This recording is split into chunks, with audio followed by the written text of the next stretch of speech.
This is a quick tip that every experienced traveler will know. It's second nature to them, but inexperienced newbie travelers will have no idea. One of the most unpleasant things you can ever experience in your life is being stuck in a different country, knowing nothing about their Medicare system, knowing not speaking their language, not even knowing how to dial their obscure phone number, and you find yourself violently ill. We're talking about 108 degrees fevers, chills, you're utterly incapacitated in bed for 5 days. That's what happened to me in the Philippines. Well, they speak English, but besides the point. And the silly thing is, that could have all been prevented with 1 hour of prevention. And what is that prevention? It's called a travel clinic. So every insurance plan includes one. If you don't, just Google for travel clinic, global travel clinic, global health travel clinic. It's basically a medical clinic that specializes in one and only one thing, which is identifying all the risks associated with your travel itinerary and advising you of the dangers, and also advising you on vaccines and medications and all sorts of things. This is their one and only job, and they are phenomenal at it. And amongst the list of things that they will usually prescribe, the most common ailments, well, let's break it down to two categories. One is most frequently encountered traveler's diarrhea. Your gut flora, as an American, we're used to a standard of food safety where our gut is it's very spoiled. You travel to any other country and chances are you will get a very bad case of the runs. And the easiest treatment for that is an antibiotic called azithromycin. It's part of a standard kit. It costs $2. And if you take that at the first signs of you getting a fever, like a bacterial gut infection, boom, you just suddenly eliminate 3 to 5 days in hell to a couple hours, and you're set the rest of the trip, right? That alone is worth it, and that's the most frequent thing that people see travelers clinics for. I used to pick up a prescription every time, but this past trip I got sloppy and I just totally forgot. And of course, I had to get one of the most severe cases of traveler's diarrhea I've ever experienced. This fever, it hit me higher than COVID. It made COVID-19 seem like child's play. Okay, it was that bad. Moving on. So that's the most frequent thing that they'll prescribe. The other thing that they'll make sure is that your vaccines are in order. We're talking about things like hepatitis A, typhoid, yellow fever, etc. They will identify every single thing that will potentially cause life-changing alterations in your health, and they'll say, here, these are vaccines, you need them, right? And having that upfront and taking care of that a month in advance, literally, it could be life-altering, right? Another thing, so I had a call earlier today, what it's like, so these travel clinic nurses, they're very, very overbooked at the moment. So you usually have to book at least 1 to 2 weeks in advance.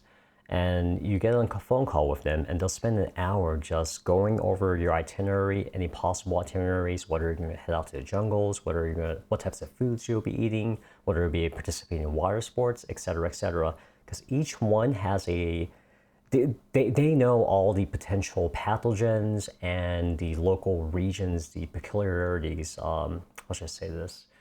And they're also up to date on the CDC guidelines, as in this is what they do every single day. It's their job to be up to date on it. And it's not even worth your time to try Googling this all by yourself, because with insurance, it costs $10 for the most expert level service that you will ever get in 1 hour. And this time around, we went through the typical vaccine checklist. They recommended I get a vaccine for yellow fever, typhoid, because I may be in certain areas of Mexico where I will be exposed to that. And the worst possible case for typhoid is I have a fever that doesn't break for 2 weeks. I don't want to experience that because that's kind of expensive. It's a time waste, right? So if I catch it, Not only does it have a health impact, but all of a sudden I'm stuck in another country, in a hospital, paying the bills, and that's on top of not being able to enjoy my time there, right? Okay, this was one thing that I totally did not realize. They even went to things like stray animals. Don't approach cats and dogs. You may be thinking, well, what do you mean don't approach cats and dogs?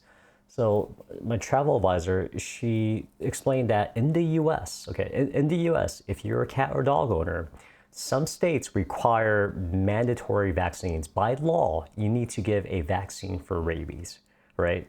So the US, chances are if you encounter a dog or a cat, 99% chance they have the rabies vaccine. And you can pet it. You have a very, very low chance of catching rabies. But in other countries, that's not the case. There is a very high likely possibility. I mean, there's a 1% chance that whatever stray animal that you see is not going to have the rabies vaccine. And if they have rabies and it only takes a superficial cut by the paws or just saliva, it only takes a little superficial cut, and my God, it's basically incurable. They could give you medication. The treatment for rabies in the past, what was it? Until recently, was to straight up figure out where, let's say you got scratched right there on your palm, and the virus, as it slowly travels, you lose control of like whatever that neuron point controls, right?